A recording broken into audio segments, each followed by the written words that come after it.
ঘর, যে যেখানে থাকো না কেন ওটাকে আমরা ঘর হিসাবেই ব্যবহার করে থাকি, বুঝেছ?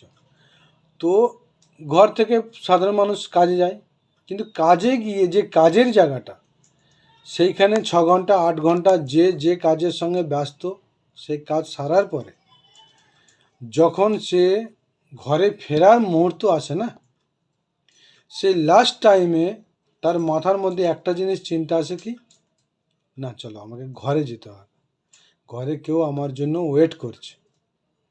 তুমি দেখবে যে তোমার সারা দিনের কাজের যে থাকান, যে কষ্ট, সেটা সেকেন্ডের মধ্যে ছুমন্তর হয়ে গেছে।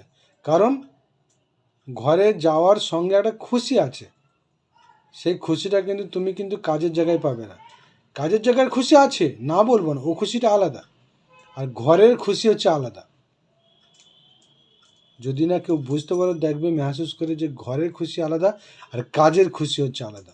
খুশি দু জায়গাতে, দু রকমের খুশি, কিন্তু আমাদের ঘরে টেনে নিয়ে আসে একমাত্র ভালোবাসা, আর কাজে টেনে নিয়ে যায় একমাত্র জিম্মেদারি। দুটো খুশি দু রকমের।